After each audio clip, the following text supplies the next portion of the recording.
Shalom. Ya. Ini adalah pertama kali ya saya ada di sini. Iya. Saya tahun berapa ya? Tahun 2006 itu berangkat ke Kalimantan Barat. Di sana banyak ini banyak sekali yang dialami ya. Itu pertama sendiri di sana, merantau sana sini. Kemudian ya banyak penjangkauan lah. Ada satu waktu Ustadz ya. Ini orang MUI namanya. Itu wilayah Pontianak bagian utara gitu ya. Nah, percaya, kemudian dipermandikan. Dan dari situ ada 40 keluarga yang percaya. Satu kali ada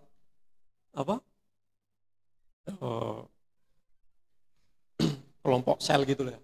Kalau kami kan CRT. Nah, karena rumahnya ini kan rumah papan, tiangnya jebol. Jadi karena kebanyakan orang gitu. Tapi terintimidasi, kemudian banyak diteror, bahkan dianiaya lah seperti itu. Tapi luar biasa, ya. Orangnya tetap semangat. Ya. Akhirnya saya pergi ke Sintang, di sana juga ada banyak karya Tuhan yang dialami ya. Dan luar biasa, Tuhan mengirimkan banyak jiwa-jiwa untuk dimenangkan. Tetapi permasalahannya, setelah dimenangkan, kemudian kita mulai ada persekutuan, kemudian ada rumah Tuhan, ada rumah ibadah didirikan, dibangun kelompok sel, kemudian pos-pos PI itu berdiri beberapa tempat. Tapi ada sesuatu hal yang masih mengganjal di hati saya secara pribadi. Apakah sungguh-sungguh ada transformasi yang dialami oleh orang-orang yang sudah percaya ini? Ya. Akhirnya saya melihat bahwa transformasi itu sesuatu yang bukan satu sisi saja. Karena manusia ini bertumbuh, ya. Manusia bertumbuh, manusia juga mengalami ya artinya perjalanan hidup yang sulit ya. Kita hidup di dalam dunia, memang dunia semakin lama semakin sulit, gitu ya. Nah, saya berpikir bahwa pertumbuhan manusia bukan hanya satu sisi saja, yaitu rohani saja. Enggak. Tapi pertumbuhan manusia adalah pertumbuhan trikotomi. Ya. Dan di mana kita melihat hal ini, itu sesuatu yang tidak bisa dijalani dengan mudah. Nah, untuk pagi ini kita akan membuka Alkitab kita di dalam Roma 8 ayat 1 sampai 17.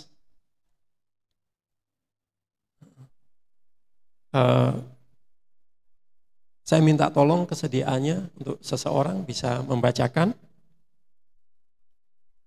Roma 8 ayat 1 sampai 17.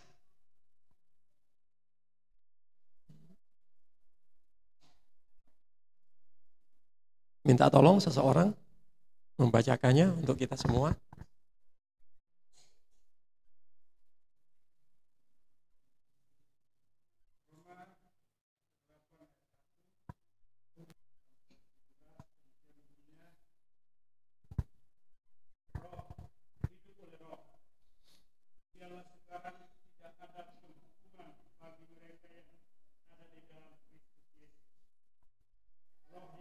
hidup telah memerdekakan kamu dalam Kristus dari hukum dosa dan hukum maut.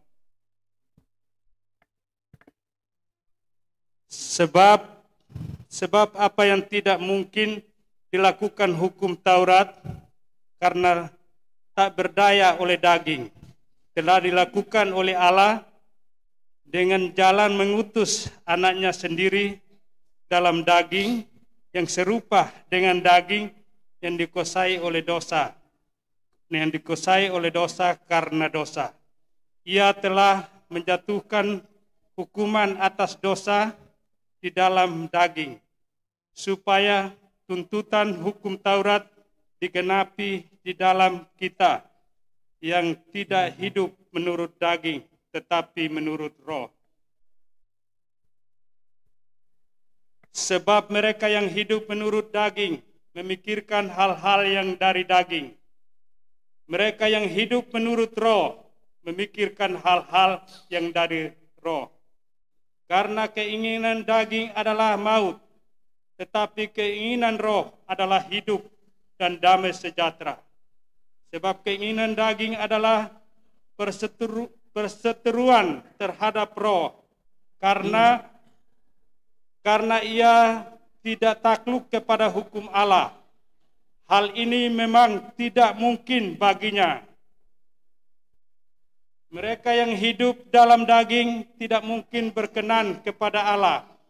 Tetapi kamu tidak hidup dalam daging, melainkan dalam roh. Jika memang roh Allah diam di dalam kamu, tetapi jika orang tidak memiliki roh Kristus, ia bukan milik Kristus.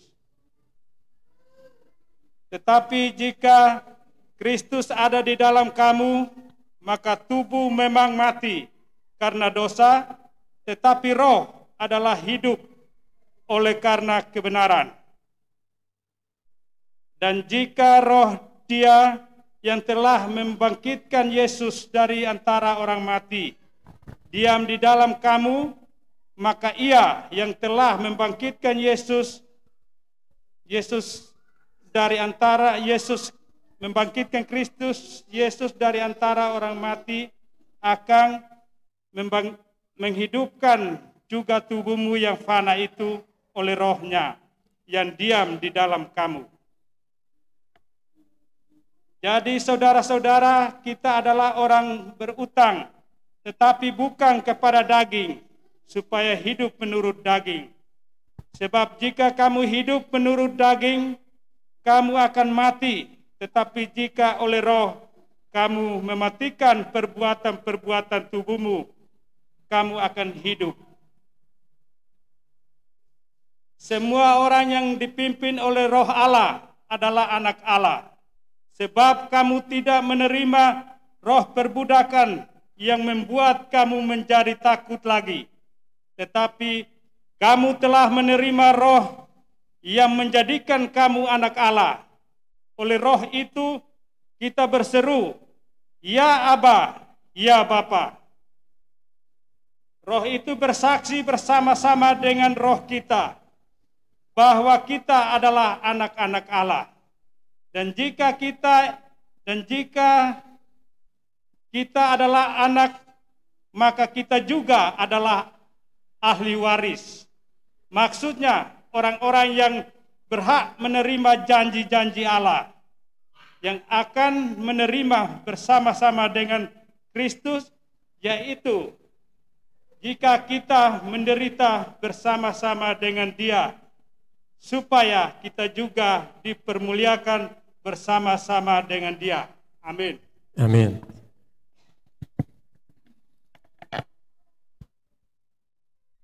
Ada berita yang mencengangkan ya.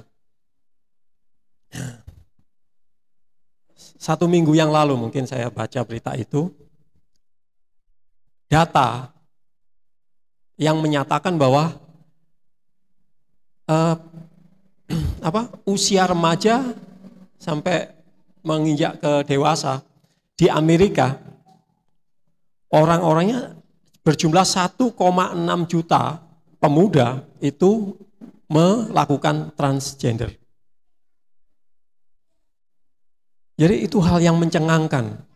Dan itu dilegalkan oleh, dan wah beritanya luar biasa itu. Ini adalah hal yang biasa di sana. Kemudian kita tahu bahwa beberapa negara yang lain itu mulai mencanangkan bahwa LGBT itu sah-sah saja, dilegalkan. Bahkan ada gereja yang melegalkan pernikahan satu jenis. Dan ini adalah sebuah kenyataan bahwa kita ada di era krisis. Ya. Sangat-sangat mengenaskan, sangat-sangat memprihatinkan. Nah, jadi ketika kita meyakini bahwa pemuda adalah tulang punggung gereja, katanya seperti itu ya. Tetapi negara yang motonya itu in God we trust. Artinya kita percaya kepada Allah. Itu dasar dari pembangunan sebuah negara besar, yaitu Amerika. Tetapi kenyataannya saat ini, wah, luar biasa. Mereka mengalami krisis. Krisis apa sih? Krisis identitas. Jadi mereka berada di dalam situasi yang membingungkan, gitu ya. Tetapi bukan membingungkan, karena lingkungannya seperti itu. Karena seseorang itu adalah produk dari lingkungan.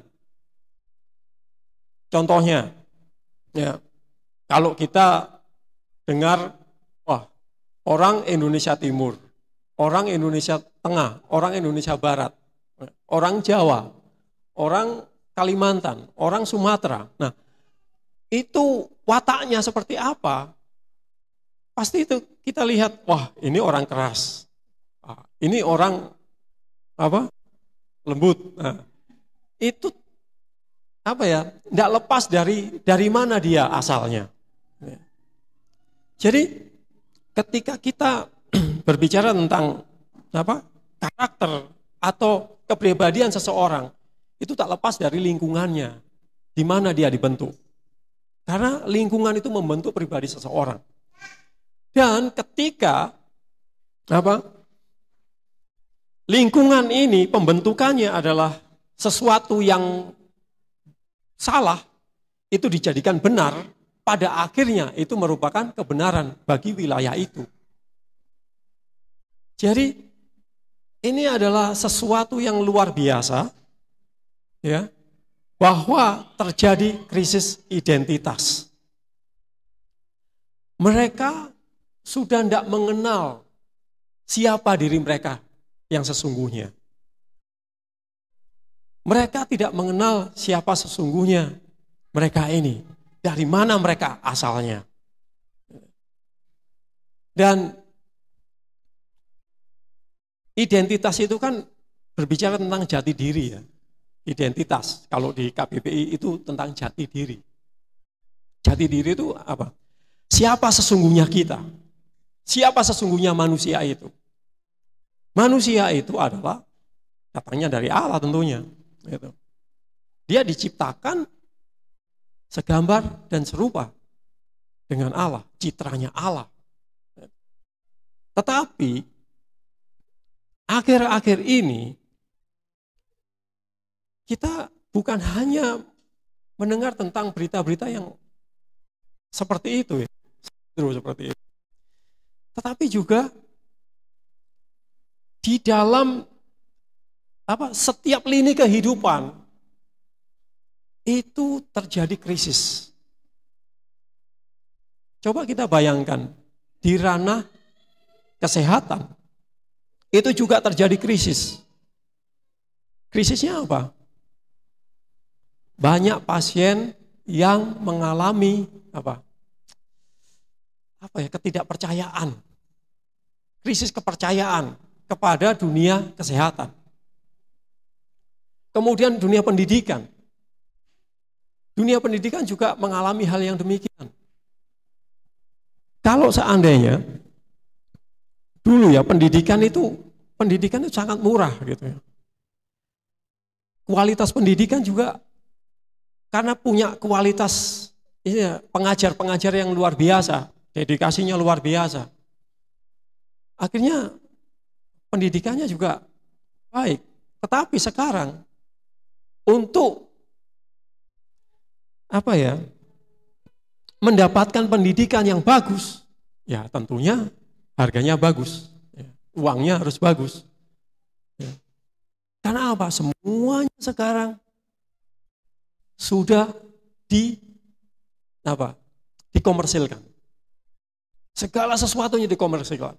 Dunia kesehatan sudah menjadi komersil. Dunia pendidikan sudah menjadi komersil. Bahkan rohani pun dijadikan komersil. Nah, akhirnya kita berbicara tentang ini ujung-ujungnya ekonomi. Apakah ujung-ujungnya ekonomi? Dasarnya apa? Sebenarnya dasar dari perbuatan manusia pada akhir-akhir ini dasarnya adalah punya spirit. Spiritnya adalah mamon. Kalau kita berbicara tentang mamon, kita berbicara tentang itu uang, ujung-ujungnya uang. Iya memang ujung-ujungnya ada uang, tapi bukan hanya sekedar uang, lebih daripada itu. Spiritnya adalah spirit menguntungkan diri sendiri. Itu dari mana? Dari roh mamon yang menguasai dunia ini. Sistemnya sudah dicekam luar biasa. Ya.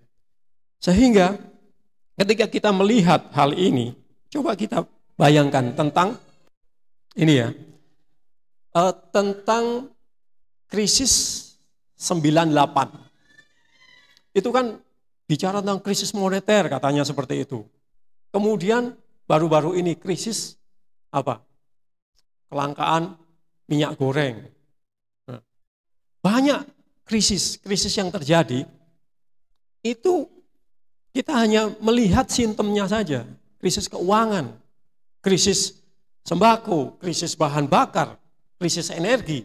Itu hanya simptomnya saja. Tetapi sesungguhnya yang paling mendasar dari hal ini adalah krisis identitas.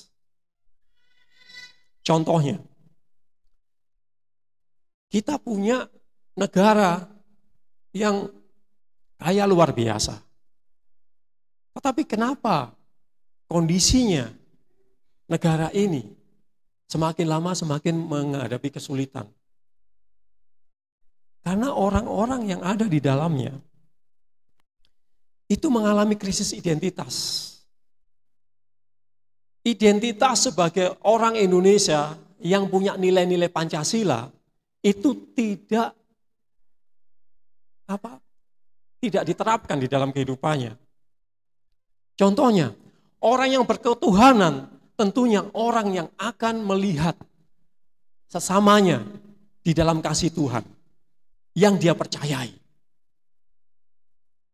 Ya. Kalau sila di dalam Pancasila itu kemanusiaan yang adil dan beradab, orang pasti akan melakukan keadilan. Tetapi yang terjadi adalah di sini terjadi kesenjangan sosial yang luar biasa. Apakah itu bukan krisis identitas?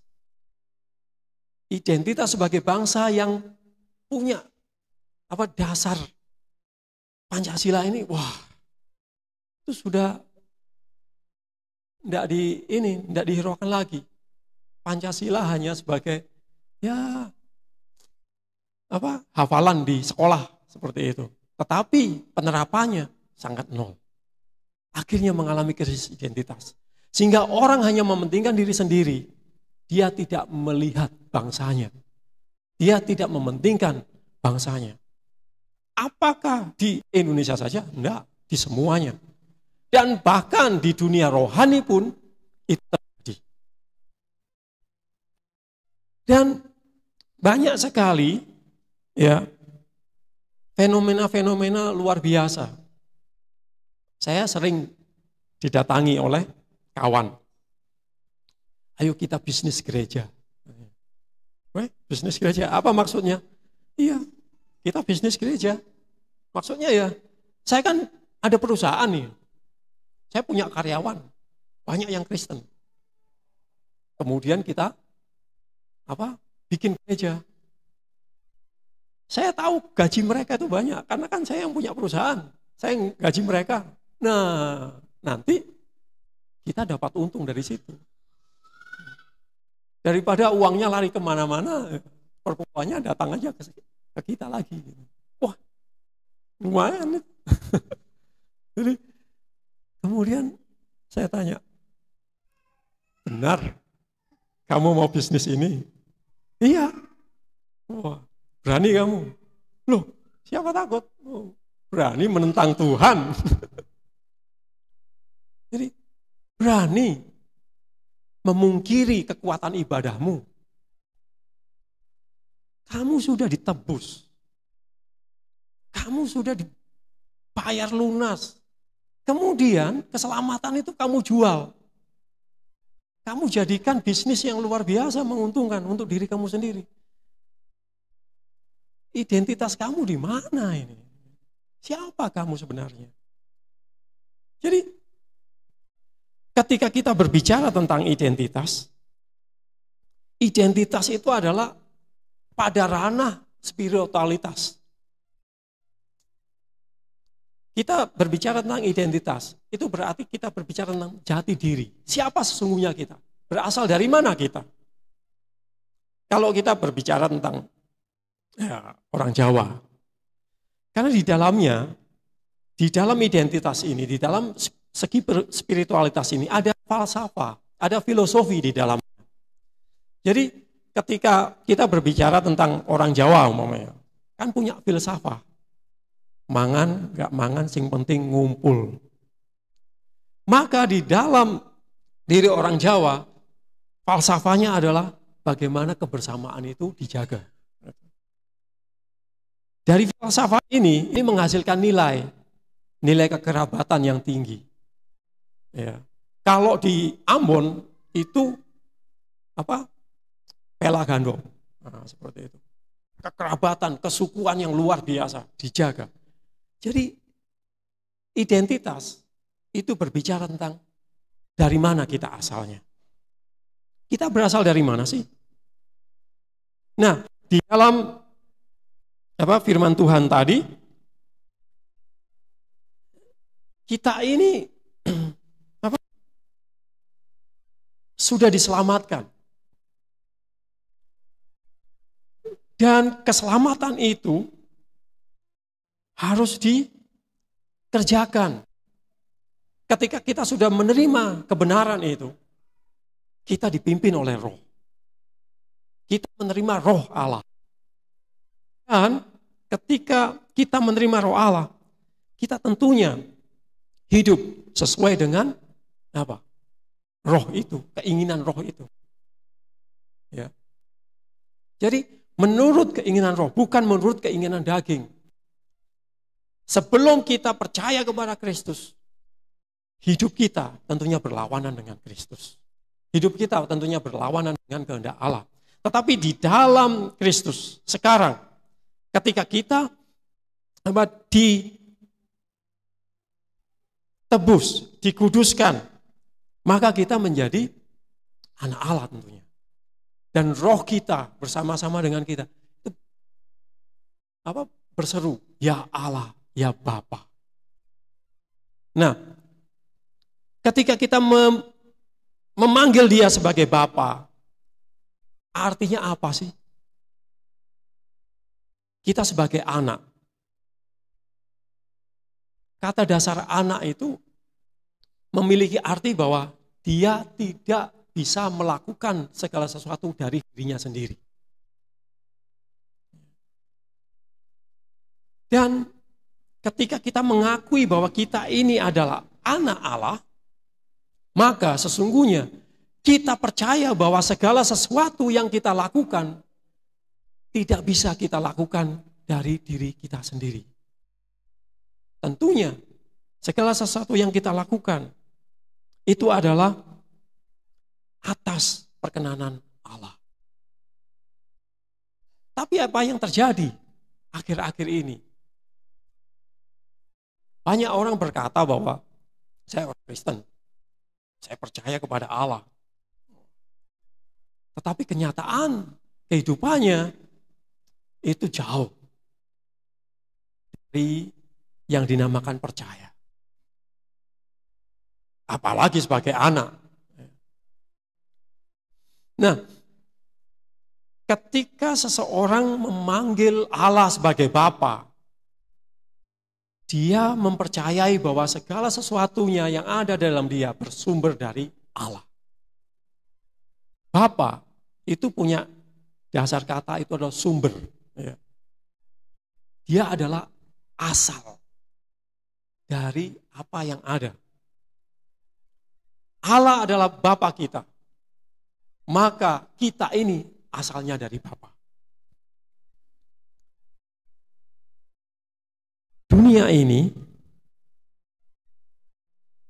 sekarang sudah jauh dari kata baik. Padahal awal penciptaan dunia ini diciptakan sempurna, baik adanya. Sempurna artinya apa sih? Tidak kekurangan sesuatu pun, sudah lengkap, sudah sempurna. Tetapi begitu manusia jatuh dalam dosa, kondisinya sudah jauh dari sempurna. Karena semuanya sudah kehilangan kemuliaan Allah. Ketika itu terjadi, semakin merosotlah dunia ini. Ya, terkutuklah buminya. Kemudian karena terkutuk bumi, manusia akhirnya apa? Bekerja, bersusah payah untuk mendapatkan makanan. Dulunya di Taman Eden tidak ada yang namanya apa? Bekerja bersusah payah. Ya. Orang bekerja untuk apa? Orang bekerja untuk melakukan kehendak Tuhan. Karena Allah memerintahkan manusia untuk mengelola tanah. Tetapi sekarang, coba lihat, ketika manusia jatuh dalam dosa, yang tadinya bekerja adalah ibadah, lalu bekerja itu dijadikan apa? Sarana untuk cari makan. Tapi sekarang luar biasa, dengan spirit mamon yang dikembangkan luar biasa di dalam dunia ini, manusia dicengkram dengan sistem dunia yang wah, manusia tidak bisa lepas lah dari itu. Kemudian yang terjadi adalah sekarang manusia bekerja untuk apa? Cari apa? Cari uang. Bukan cari makan lagi, tapi cari uang. Karena apa? Melalui uang manusia bisa memenuhi keinginannya. Jadi ketika itu mulailah bergeser. Identitas kita itu berbicara tentang filosofi yang ada di dalam diri kita. Siapakah kita? Dan nilai-nilai yang kita hidupi, yang berasal dari filosofi itu. Ya. Kalau kita, Bapak kita adalah Allah, tentunya kita bekerja, melakukan segala sesuatu, itu dasarnya karena kita percaya kepada Allah. Dasarnya adalah kita menghidupi firman. Tetapi itu bergeser sekarang. Filosofinya apa? Wah, kalau enggak kerja ya enggak bisa dapat ya bayar anak sekolah. Kalau enggak kerja ya enggak bisa beli pakaian bagus. Kalau enggak kerja enggak bisa beli HP. Kalau enggak kerja ya banyak hal. Ya. Nah, pekerjaan kita akhirnya seharusnya kita ini apa? Beribadah di hadapan Allah, akhirnya pekerjaan kita justru mendegradasi sisi kemanusiaan kita. Seharusnya kita mengalami pertumbuhan yang trikotomi. Pertumbuhan, ya namanya pertumbuhan trikotomi itu ya, pertama pertumbuhan spiritualitas kita, pertumbuhan rohani, kemudian pertumbuhan jiwa, dan pertumbuhan daging. Dalam artian ya fisik. Kita memang perlu materi. Tetapi dasar daripada pemenuhan ini adalah itu berupa mindset kita yang diperbaharui. Yaitu mengarah kepada pikiran yang mengerti tentang kehendak Tuhan. Untuk apa kita melakukan semuanya itu? Nah, ketika kita berbicara tentang identitas kita, maka coba lihat sekarang dasar hubungan kita antar sesama, ya. Ini nyatanya ya, nyata saja ya, yang realnya saja. Coba, kalau kita berhubungan dengan sesama sekarang, atas dasar apa hubungannya? Kebanyakan, Pak Adi, atas dasar apa kita kalau berhubungan? Kepentingan ya? Iya. Kalau enggak ada kepentingannya, buat apa saya berhubungan dengan kamu? Kan gitu. Spirit apa sih yang dikembangkan di sini? Spirit mamon. Seperti yang saya katakan tadi, spirit mamon itu bukan hanya berbicara tentang uang saja, tetapi spirit yang ada di balik semuanya itu adalah kepentingan diri sendiri. Jadi kalau seandainya kita berhubungan dengan orang lain, ya itu pastilah tentang kepentingan kita. Pentingnya apa sih saya dengan kamu? Bahkan di dalam gereja pun, ya, kalau saya memilih kamu sebagai ketua sinode, kalau saya memilih kamu sebagai majelis, gitu ya. Untungnya apa bagi saya? Kalau itu tidak menguntungkan, enggak lah. Jadi dari hubungan pun kita tahu bahwa kita sudah mengakui tanpa sadar Bapak kita siapa. Apakah kita orang percaya, kemudian kita adalah anak Allah, kita memanggil Bapa, tetapi siapa Bapak kita sebenarnya? Kadang-kadang tanpa sadar kita ada di dalam situasi yang mempercayai itu. Tanpa sadar Bapak kita adalah mamon. Wah, ini berat ya. Tapi inilah yang terjadi. Saya agak lama enggak apa-apa ya, Pak. Saya ada beberapa kesaksian ya. Waktu di Kalimantan, wah banyak sekali saya melihat pertobatan orang-orang. Ya dari orang okultisme ya, kepercayaan suku ya. Karena saya melayani di daerah Kalimantan Barat, ada orang-orang Melayu juga. Ya, banyak melihat pertobatan dari orang-orang itu. Kemudian banyak sekali ini ya, orang-orang yang dirasuk setan itu. Saya beberapa waktu dengan Pak Herman itu, ada orang yang sudah dilayani, kemudian dia masih terikat. Ya.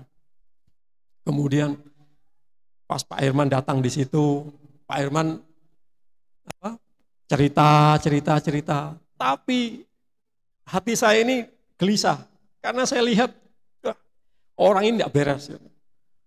Karena Pak Herman kan orangnya gitu ya.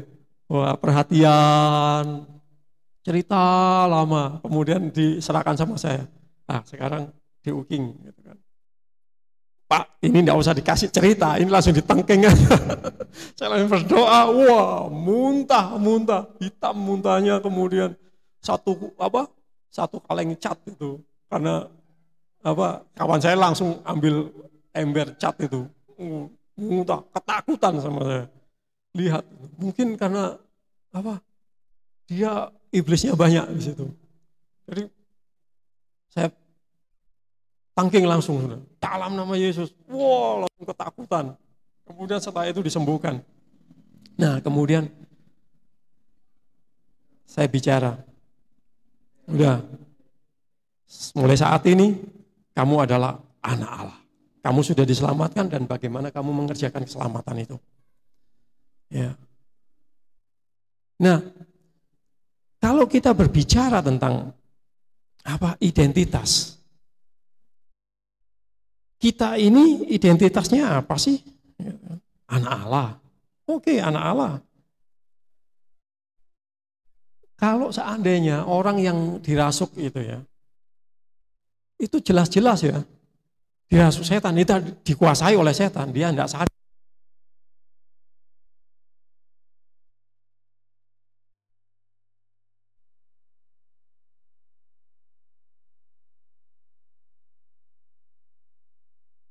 Apa? Anak Allah, tetapi dengan sadar kita melakukan hal-hal yang sesungguhnya bertentangan dengan identitas kita. Sebenarnya identitas kita adalah berasal dari Allah itu sebagai anak tebusan. Banyak sekali gereja-gereja dan sebagian besar berita-berita dari gereja itu adalah tentang salib Kristus, pengorbanan Kristus.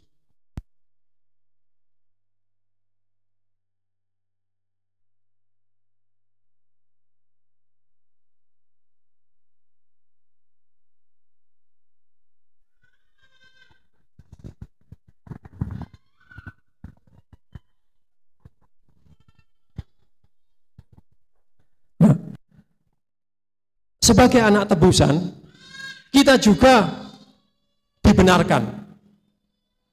Itulah sebabnya kita adalah anak kebenaran. Kita dibenarkan oleh tebusan Allah melalui Kristus Yesus.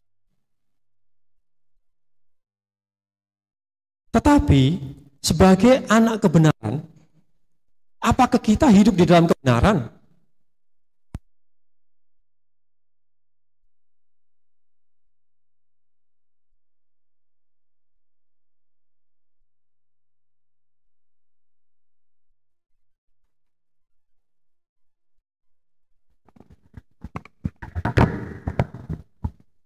Ya.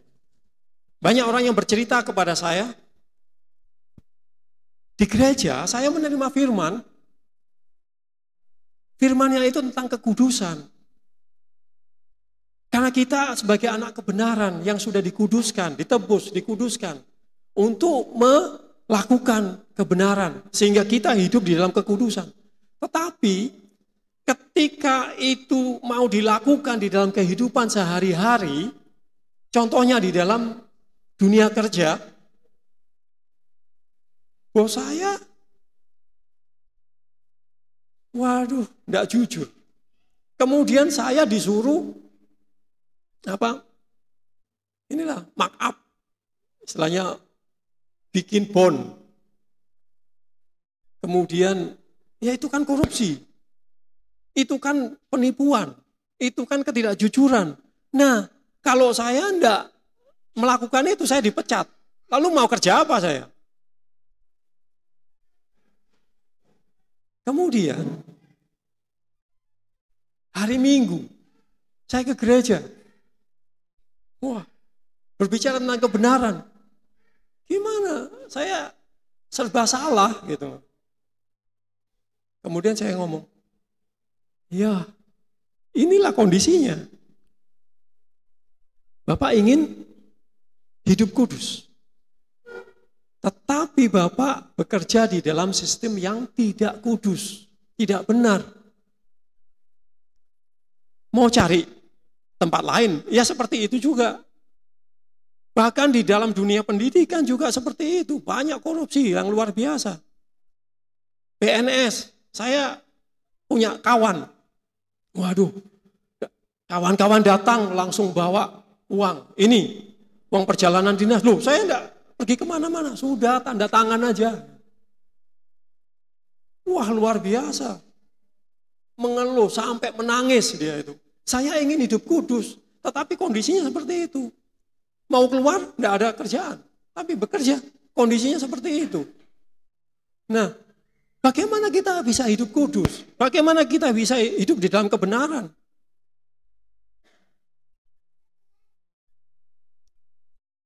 Ini ya kenyataannya gitu.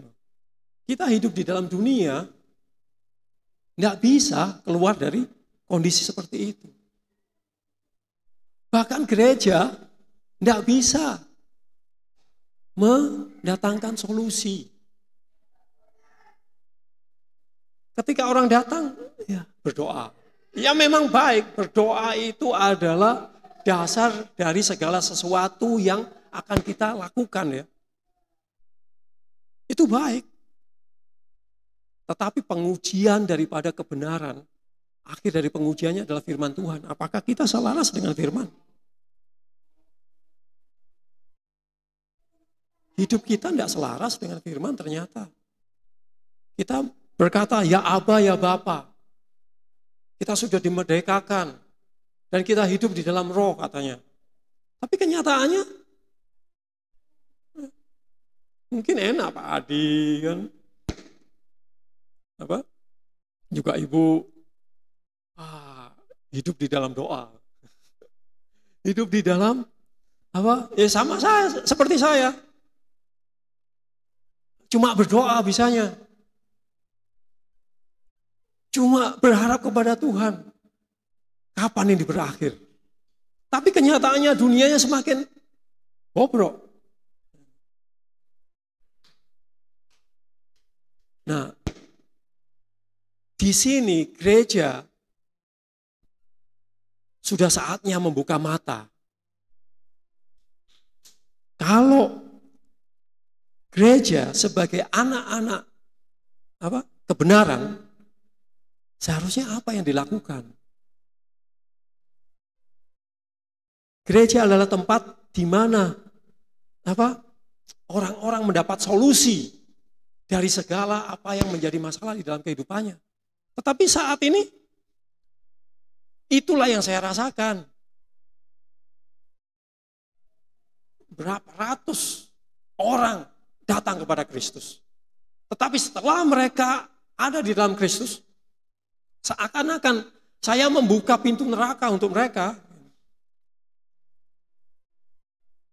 Inilah pergumulan saya. Bagaimana saya sebagai pemimpin dari sebuah umat Tuhan, ya tidak bisa menghadirkan solusi. Seharusnya kan ini adalah anak kebenaran yang menyatakan kebenaran untuk dunia yang sudah rusak. Tetapi tidak bisa. Gereja justru menutup diri. Itu yang saya alami, saya sendiri ya sebagai pemimpin. Saya mengakui itu. Tidak bisa. Tetapi di dalam Kristus kita masih punya harapan loh.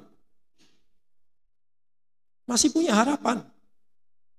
Ketika kita menjadi anak Allah, kita menjadi anak kebenaran karena kita dibenarkan dan kita dikuduskan melalui firman. Dan tentunya firman ini adalah kunci dari semua jawaban yang ada di dalam dunia.